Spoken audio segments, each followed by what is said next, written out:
Good morning, everyone. My name is Ignacio Rodriguez, and we will be talking about the development stages of Morocco. First, we will have to focus on the development of the country through a monetary approach. In this, we will include the GDP per capita, the ranking of the country, the historical economic progress, and the inflation rate. Okay, so the GDP per capita of Morocco has helped Morocco become a major player in the African economic affairs, as it is now the fifth largest African economy by GDP. This is thanks to their GDP per capita of 328,651 billion US dollars in 2019. We can see in this graph how Morocco's GDP per capita has been increasing until the 2020, where it had a recession due to the pandemic. Now we can see that thanks to the GDP per capita, we can place Morocco in the 54th rank in the world ranking of the GDP per capita on the countries of all the world. This is in 2019. Then we will also focus in the historical economic progress. As we can see, Morocco is a fairly stable economy with continuous growth over the past half century. We can see since 1990 how Morocco has been increasing their economic activity and progress. As we can see until 2005, and nowadays it is also keeping growing. Now, the inflation rate of Morocco has been decreasing greatly since 1986 and is now more stable. As we can see in the graph, this rate is now starting to increase steadily. Sometimes GDP is a convenient but inadequate measure of development, as it pays little or no attention to distributional issues or to elements of human activity or well-being. Given this, we will start by evaluating the Sustainable Development Goals. We have chosen this method because it offers a range of indicators designed to better capture progress on economic well-being. As we can see in this picture, Morocco's HDD index rank is 69 from 165 countries, having a score of 70.5 out of 100 and a statistical performance index of 59. In terms of the SDG dashboards, we can see that there are several trends that are in critical condition, such as hunger, good health, and well-being, among others. Moreover, there are other elements that remain a significant challenge, such as reducing inequalities, peace, justice, and sound institutions. But finally, we can see that there are only two trends achieved. This demonstrates the development conditions of the country and how Morocco is far away from achieving all 17 SDGs, and as some trends continue to stagnate. So moving on, there are other alternatives approaches to GDP, such as the economics of happiness. We'll be evaluating the World Happiness Report, as it is one of the few statistical analyses that focuses on the complex nuances of happiness, being an invaluable tool. This report monitors performance in these particular categories we can see on the screen. In the case of Morocco, the health crisis linked to the pandemic seems to have had an impact on happiness among the nation, according to the Global Report of the United Nations on Sustainable Development, a ranking where Morocco has lost 9 spots compared to 2019, being ranked in the 106th position out of 153 countries for the 2021 edition.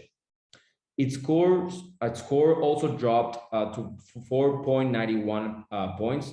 For changes in happiness between 2017 and 2020, the study indicates that Morocco has a negative evolution of -0.12. So we can conclude that the country is being less happy than its African neighbors, given the worsening of particular life conditions. Now, I'm going to explain the poverty situation of Morocco by using the monetary, capability, and social exclusion approaches. First, when it comes to absolute poverty, the national poverty line is between 320 and 550 US dollars in 2013 parity. 4.8% of the country's population lives below the poverty line, so 1.6 million people. This number has been seeing an annual decrease of 7.8% since 2009, where it was 15.2% or 4.4 million people. However, income is not representative of people's actual lives, as a number of social phenomena, such as neighbor solidarity or remittances, decrease the impact of poverty. When it comes to the capability approach, the multidimensional poverty index is of 0.085, meaning that 8.5% are deprived of at least 1/3 of the health, education, and living standards. Most of the multidimensional poverty comes from the educational sector. The NPI went from 25% in 2004 to 8.2% in 2014. Finally, even though these numbers seem to only concern a minority, a big part of the population remains more or less socially excluded, like children, abandoned or born out of wedlock, who are considered illegitimate in the law, disabled people who are not sufficiently supported by the state, women, especially single mothers, and minorities such as marginalized youths, delinquents, and people who live in slums. Over the past few decades, social movements have been growing, but this growth has been slow and asymmetrical. As for Morocco's demographic situation, it has a population size of 37.4 million inhabitants, a median age of 29.5 years, a fertility rate of 2.42 births per woman, and over the past 50 years, its population has grown at a rate of 1.2% per year. It's in stage 3 of the demographic transition model, and soon to move to stage 4 as expected by 2025 if this trend continues. Among some of the notable changes in the country, in 1980, it started being more socially acceptable for women to delay having families, gain access to education, and have access to contraceptives, hence reducing birth rates. This was followed by notable improvements in healthcare, sanitation, and nutrition, as reflected by reduced mortality rates and increased life expectancy. Morocco was severely impacted by COVID-19. It experienced its first recession in more than 2 decades. Coupled with poor weather conditions and a lack of tourism, the economy really took a hit. And as for the long-term development of the country, the indicators that we saw previously are actually in favor. But what needs to be realized is the potential of women contributing to the labor force and the productivity of the country. This must be unlocked to achieve, the full share of human capital. There's a clear opportunity for a demographic dividend, but some essential conditions need to be met. First, to ensure the supply of a qualified workforce, adjusted education systems need to be put in place. And second, to ensure demand in the economy, new jobs must be created for new labor force entrants. Now we will see the inequality situation in Morocco. When we calculate inequality, it is extremely important that we look at the Gini coefficient, which is a measure that is precisely designed at calculating inequality.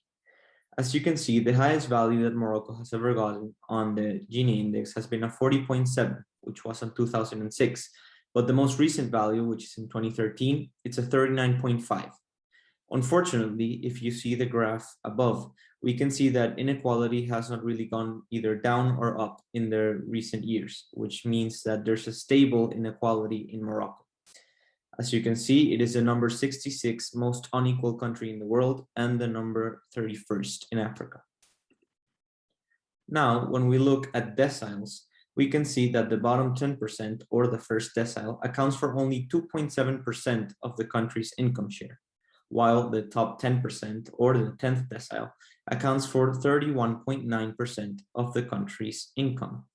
As we can see furthermore, the 8th and 9th decile account for 20.9% of the country's income share, and the 2nd and 3rd decile account for only 6.7% of the income share, showing a high inequality between the top deciles and the bottom deciles.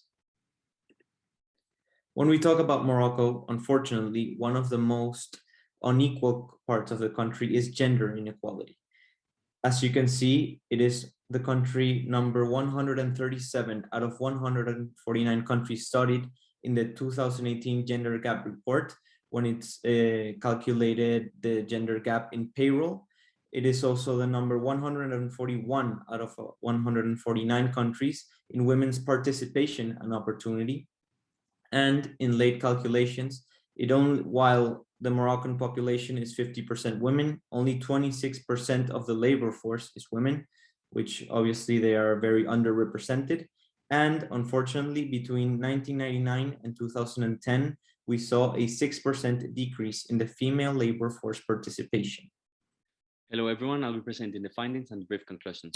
So what we found out is that Morocco's population is less happy. This rate has been decreasing for the last years. Then the SDGs dashboards and trends are also decreasing. Those that were actually in green are turning red. That the number of poor people in the country has been decreasing for more than 20 years, and it has decreased for more than 50%, but still because of the COVID crisis, this decreasing of the rate has slowed down, and there is still a lot of poor people in the country. There is high gender inequality, women are very discriminated, and there is a stable Gini coefficient, which stays between 40% and 37%. There is a high rate of uneducated population, and nearly 19% of population live on less than $4 a day. Therefore, the poor have financial difficulties to grow economically. So what are the conclusions that we've come to? Even though Morocco's economy has been growing slowly since the beginning of the century, it is still facing a lot of problems, mainly the poverty problem, which comes back to the financial trap. So poor people are not allowed to come out of poverty because they have the enough economy to live for the day. And also that a big part of the population is uneducated. Therefore, they don't have the means to actually come out of this poverty, and therefore allow the country to develop. This comes back to the theory that we learned in class about having the technology. And also that there is a high inequality gap between regions, especially between the urban and rural areas. And this inequality has come bigger because of COVID.